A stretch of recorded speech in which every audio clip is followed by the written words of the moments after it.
Hey guys, I'm Gary Gomez. I'm an architectural photographer based in Atlanta, Georgia, and I wanted to talk a little bit about the process of registering your photos with the United States Copyright Office. So this really just applies to folks in the United States. In other parts of the world, it would be a totally different process. But it's something that I put off for a really long time. I was a little, maybe not intimidated, but it just seemed like a tedious process to me, and I just never sucked it up and got it done. And what I've found, and you've probably found it too as a photographer, especially if you're shooting real estate where you're doing such a high volume of photos, the photos just get picked up by a lot of different sources and they get used without your permission. So in the United States, you own the copyright the moment you capture the image, but you still have to register the photo with the United States Copyright Office to receive the full benefit, the full extent of the law if you were to pursue any of the infringements in court. It just completely changes your position. There are 3 different articles written by Mike Boatman on the photographyforrealestate.net blog. I'll put a link to those 3 articles in the description below. I highly recommend you read them. He covers a lot of his experience and pretty much every reason why you really should be doing this to protect yourself, protect your photography, and protect your clients who have commissioned you to make those photos. So there's lots of good reasons there. I won't get into that. What I really wanted to do was just a pure process video. So at this point, I've done, I think, about 10 registrations, and I was late to the party on all except for the last one. And here we are at the end of May in the thick of the coronavirus pandemic here in the United States, and I just thought it'd be a good time to record this video for you guys in the hopes that it would be helpful. So right off the bat, I want to cover a couple different things. First, which was the most daunting task for me when I started doing this, which was the organization of my files in Lightroom. So I've always been organized. I can find any photo at any time really quickly and easily, but the way I was organized was not conducive to the most efficient process for exporting my photos so that I can register them with the United States Copyright Office. So I spent a lot of time, I mean like hours, rearranging my Lightroom catalog so that it's a lot easier to do this process. So I wanted to share with you the folder structure that I've come up with that works for me, and I hope that you'll find it helpful or that you'll take away something valuable with that. And then once I show you how I organize and rate my images, I'll show you the export process, and then we'll just jump into the copyright website, and I'll go through the entire process with you. So we're at the end of March, and you have 90 days to register your work. That's your grace period. So 90 days after the day that you captured the image to register it so that you can have a timely registration. So we're 90 days into the year, just about. It's a couple of days before the end of March, and I'm going to be on time for every photo that I have captured in the first quarter of 2020 so that I can be on time for everything. So let's finally just jump right in. So here you're looking at my screen in Lightroom, and the main thing that I've done is I've just organized it into calendar years. I've always kind of done that, but within the calendar year, you can name the folders whatever you want to. I have no idea why I named them Lightroom and then the year, but whatever, it works for me. Within that folder structure, I have 2 major folders, and this is the most important part for me for the organization. The personal stuff is mostly just family photos. I'm not going to register those with the Copyright Office because nobody's going to use those photos. They have 0 commercial value, really. So I lump them into 2 categories: the stuff I'm not going to register and the stuff I am going to register. The stuff I am going to register I call commercial, and then within the commercial I have 2 folders: my real estate work and my architecture and design work. You don't have to do that. I don't have to do that. This is just for my own personal benefit. And then within each one, I have all of my client names, and that's pretty much it. So the reason why I do it this way is because I can just click on the commercial folder, and literally every photo that is done in a commercial capacity that I want to register is within this folder. So you see we have 1,049 images here. Now's a good time to talk about the rating system. So I'm in the commercial folder in the library view, and you can see I have all of these flagged photos, and every once in a while you'll see one with 5 stars. The way I personally rate my photos is I use the flagging system, which when you're culling through your photos, if you hit the letter P on your keyboard, it flags the photo as a pick. That is basically a keeper for me. And at the end of my editing, when I've delivered all my final edits to my customer, I go in and every photo that is not flagged, I highlight and delete them. So that's how I save hard drive space. So I'm left with only the photos that I've actually used to do my compositing and any other work. And then the final photo that's delivered gets a 5-star rating. So it's really simple for me. I know that if the photo has a flag and 5 stars, it's going to be registered with the Copyright Office because that is a final edited and delivered image. And another note on that, as far as delivery is concerned, this also includes personal work. So I sometimes go out and shoot whatever for my own enjoyment or to add to my portfolio. If I've done that, I do include that in the commercial folder. You can see I have a personal folder, which in this quarter, I only went out one time. So I include that stuff in here because this is the type of photo that could potentially be used by a client or a potential client or somebody who was involved in that particular project. So I register that stuff. Okay, so we're back in the parent commercial folder. And if you go up here in Lightroom, you can organize by a few different things. So first is metadata. And here the first column shows the date. And if yours doesn't show a date, you can click the little drop down and choose what data you want in there. So this is the important part. Right now, we're in the first quarter of 2020. So obviously, the months of capture were January, February, and March. So in this particular registration, every photo that I want to register in 2020 is eligible to be registered right now. But suppose we went, we'll just look at 2019 as an example. We'll go to the commercial folder in 2019, and if I click on the metadata, you'll see I have every month of the year. Well, if I just wanted to register the first 3 months of the year, I'd click on January, hold down Shift, and click on March. And now all the photos in here were captured within that date range. And then from there, we can refine it further with the attribute. And that's where I select my 5-star rating. So now I know everything in here with 5 stars is going to be registered. Okay, so let's go back to 2020 commercial and we'll do the same thing. Again, we don't need to select a specific date range because every photo captured in 2020 is in the first quarter. And then we have the attribute of 5 stars selected, and here we go. This is every image I'm going to register for the first quarter of 2020. There's a total of 301 images here.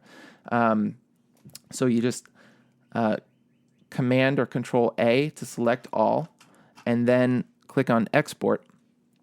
Now for export settings, I created my own preset. I've done a little bit of research, and so here's my copyright export preset. So what I do is I export to a folder on my desktop. You can obviously choose whatever you want, and then I create a subfolder. So here I would just write 2020 Q1, and now all these files are going to be saved to that one folder to keep it nice and tidy. I resize the images. They only need to be a really small, basically a thumbnail. There's not much to it. It just needs to be recognized as the photo that it is. So 400 pixels on the long edge is plenty, and that keeps the file size really small so that you can upload faster to the Copyright Office website. And it's a good practice to keep all of these files saved indefinitely so that if you ever do have an infringement and you want to pursue it, you've got a record that includes file names, and that's another important part to this.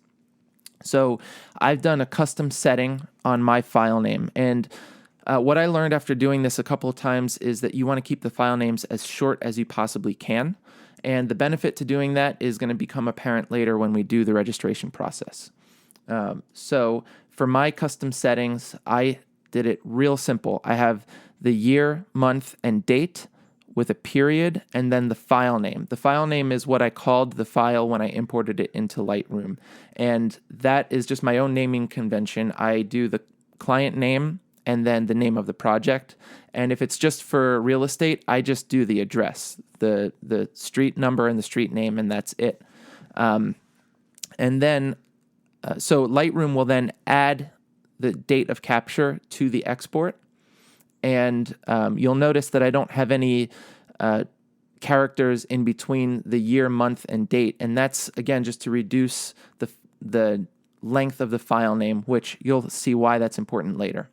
So really, really simple settings. And then I just hit export. And I've already done it to save time.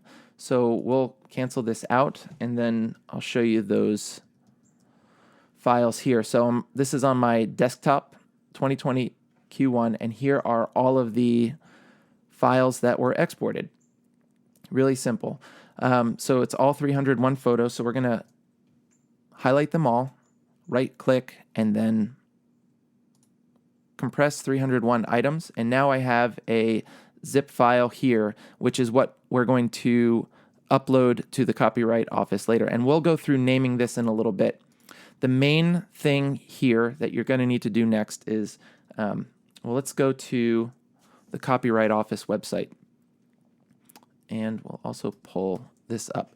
So on the Copyright Office website, if you just go to copyright.gov, you want to go to register a copyright, and then click on photographs. And over here, you're going to see a couple of tutorials. This is what I use to learn how to do it. So we're going to register a group of published photographs. I choose to do published photographs because I've delivered all of these photos to a client. And in the case where I've just shot it for my own personal enjoyment or to put in my portfolio, chances are I've shared it on Instagram, or I've put it in my portfolio on my website. So it's just a good idea for me to do published photographs. So it's a good video that shows you the step-by-step, but it doesn't show you the stuff that we just went over in Lightroom and how to best organize your folders.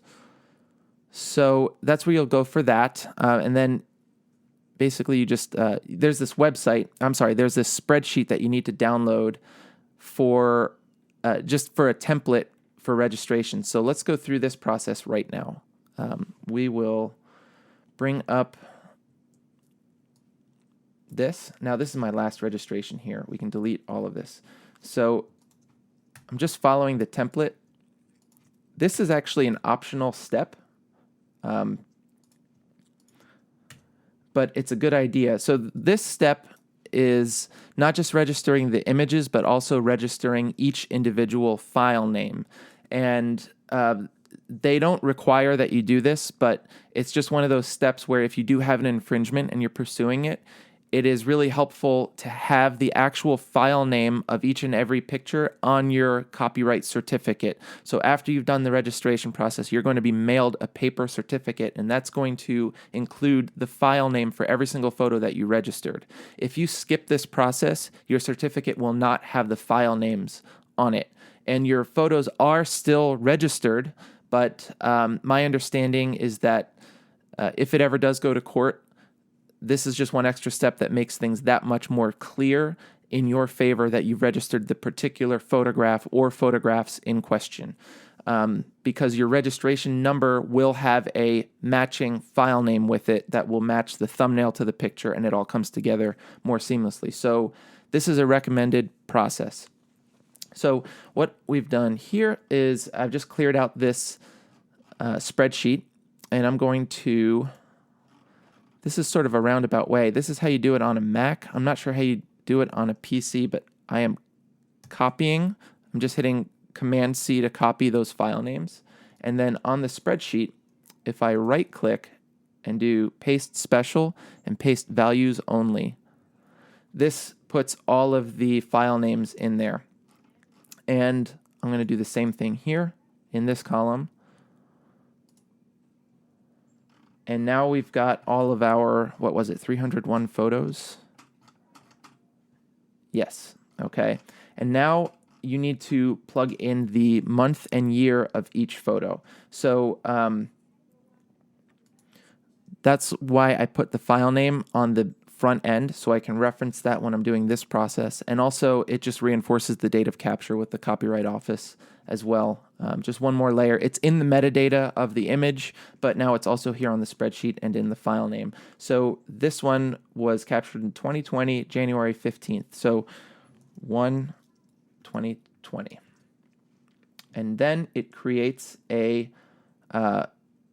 title with a comma at the end. And this is what you're going to use a few steps down the road when we're actually going through the registration process. So for here, every file that was created in January, I'm going to, let's see, I'm going to copy that and then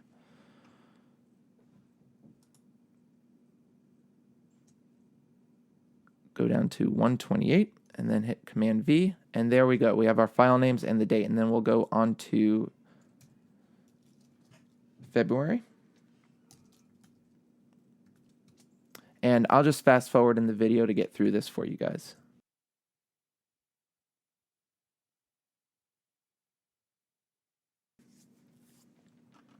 Okay, so I've got the months entered, and we've got all of our file names right here with a comma at the end of it. Now we're ready to get started on our registration process. So again, go to copyright.gov, go to register, and then log in to the Electronic Copyright Office registration system. And by the way, the Copyright Office says very clearly you should be doing this in Firefox. All the other browsers could potentially have problems during the registration process. So I'm not a Firefox user. I use Chrome for everything. But for this purpose, I downloaded Firefox just for the purpose of uploading my photos to the Copyright Office. So you just log in, obviously. And here we have all the past registrations. And on the left, we're going to do register a group of photographs. And it's got some information that a lot of which I've already covered with you. You just click Start Registration. And the first time you do this, you're basically going to create a profile for you, which I have a profile for yourself, which I've already done, obviously, because I've been through this process a number of times before. And it's going to have all of your info already in there pre-populated, so you can sort of zip right through the process. So type of group is a group of published photographs. And then up at the top, you see this case number. We're going to need that in a few places. I'll just skip ahead right now. I'm going to copy that, and I put that in the title of the spreadsheet so that we can reference it back. And I also put it in the name of the zip file that we made. So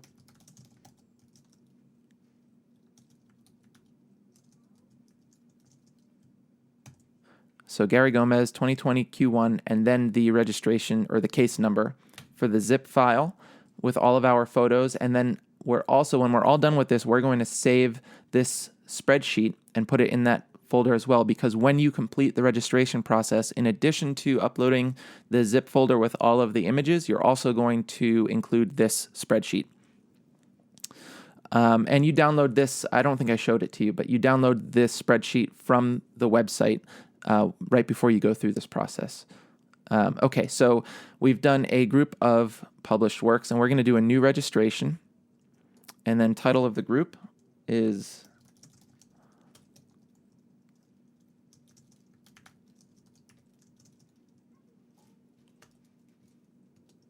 that number of photos in the group. We have 301 in total.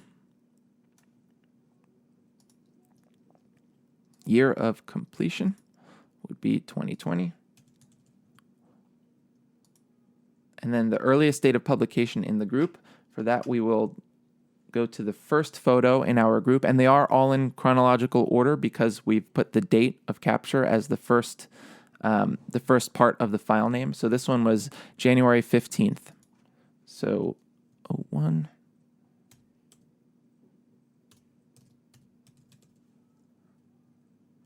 Okay, and the latest, we go down to the last photo, and that was in March 25th.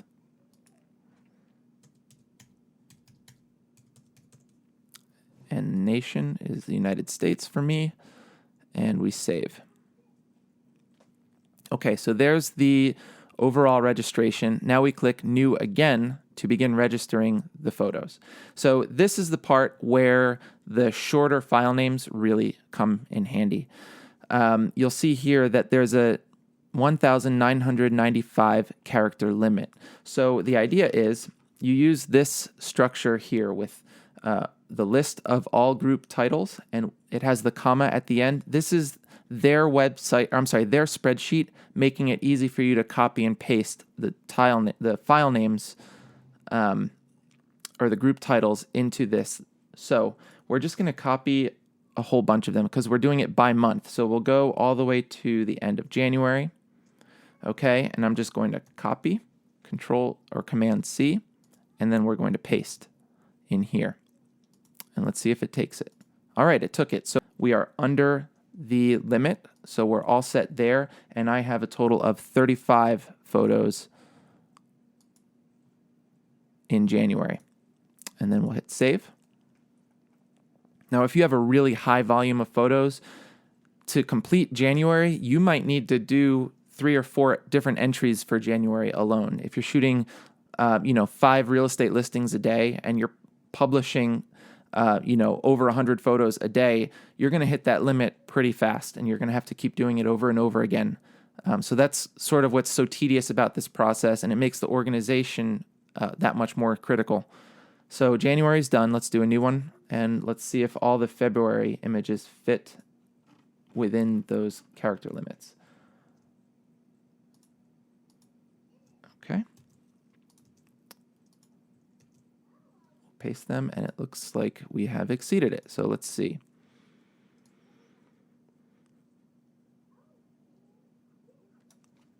Okay, so the last photo is 1168 Vickers number 50. So I'm holding down the Shift key and I click on that, and now I have a count of 45 photos. So we'll add 45.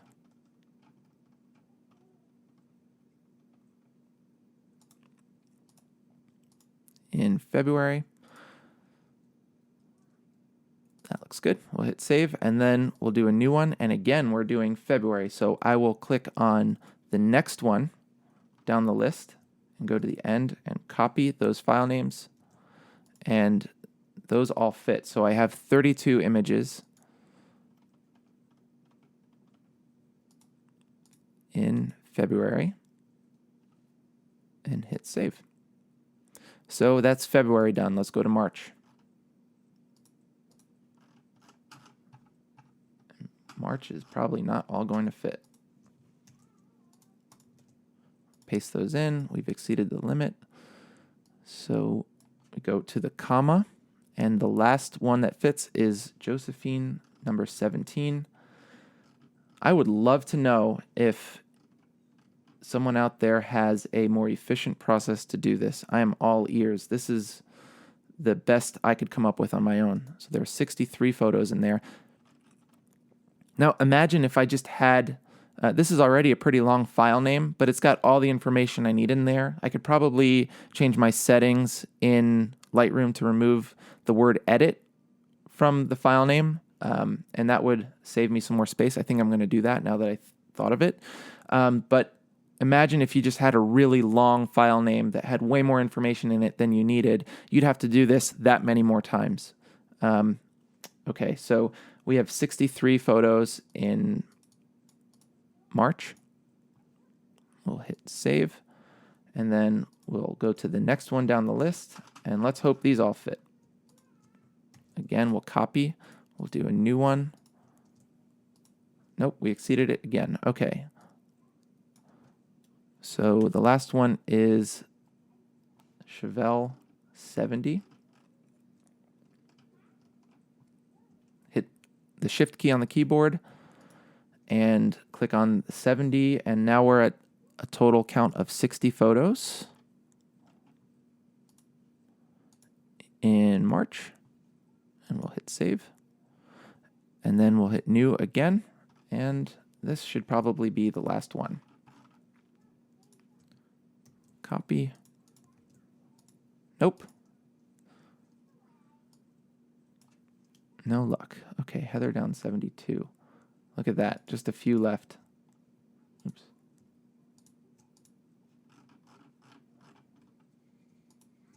That is a total of another 60 photos.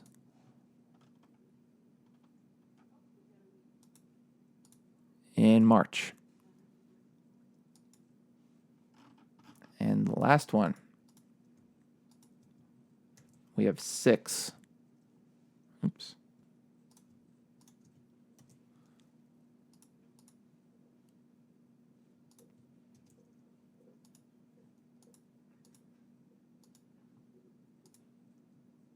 Okay. That's all of them. So if I did this right, you can see the number of photos all the way down the list. We've entered all of these through the process. We have January, February, and March. And if I've done it all right, when I hit continue, it's going to match up with the 301 files that I put in at the beginning. So let's hit continue. And it took it. Okay, good. So here's where, once you've done it once, you can just click the Add Me button. And obviously, I'm going to cover up all this info for my own, privacy. But you select your citizenship. And that's it for this one. And then click Add Me. And it's got all of your info there. Hit Save. Continue. And once you've done it the first time, it really is just, moving it along to the next step every time. Really easy. For some reason, it doesn't fill in my country every time here, so I got to do that manually. That looks good, so we'll hit continue.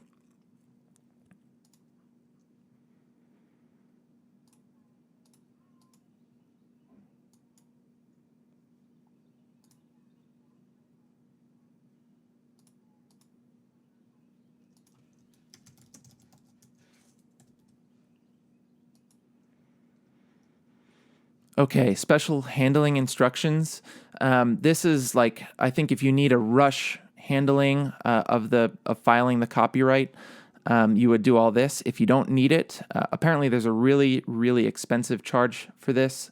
I've never needed it, so you just leave it blank and hit continue. And if you were to read all the words on the screen there, it would tell you exactly that. And then you certify that you are who you say you are. And then file name for required numbered list of photographs, a 200 character limit. So here is the file name, and remember it's got the case number that we have here at the top of our screen in the file name. So let's do this. We're going to save it, and we're going to bring it into this folder here where it belongs. Okay, and then we're going to copy the file name. File name for required numbered list of photographs. So don't forget the XLSX. So that's that. I don't have an internal tracking number, so we're good. I'm going to hit continue. And this is the summary. So here we've got everything we've submitted, and we've got all the information that we provided. And now you just hit add to cart after you review all of that information, and then click on checkout. So it's $55 to register a group of up to 750 photos. And you'll need to pay that every registration, regardless of how many photos are in it, up to that limit of 750. And I just got an email, I think last week, notifying me that possibly in April, the price was going to go up to $65. I think it was April. So this is the last registration I think I'm going to end up doing at the price of $55, and it'll go up to $65. So from here, you just hit checkout, and I pay by credit card.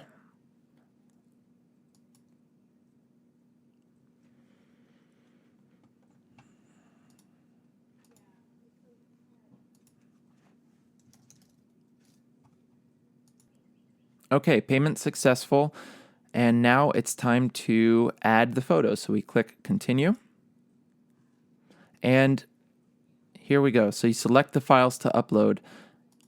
This is where being organized really helps. So I have saved the zip folder. And I'm going to hit start upload. You could also put the spreadsheet in here at once and then upload them as a group.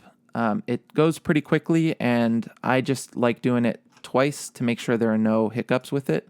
So one file at a time in this case. So there you go. That is the files we need uploaded, and that's it. So click here to submit your submission after uploading all files. And that is it. We are done. So you can see it's a little bit tedious. The more photos you have, obviously, the more tedious and the more time consuming this is going to be. Once you do it once or twice, it's pretty straightforward and quick. So listen, I also have a tutorial for real estate photography. So if you are a real estate photographer or you're just interested in general, it's called Mastering Real Estate Photography. You can find that at masteringrealestatephotography.com. Again, there's a link in the description below. And you can see my work at GaryGomez.com. That's spelled GaryGomez. Again, link in the description below. That's it, guys. Thank you so much. Happy 2020, and I hope you're all staying healthy and safe through all the coronavirus nonsense. I know I am, and I can't wait to get back to work. That's it. Have a good one, guys. Bye.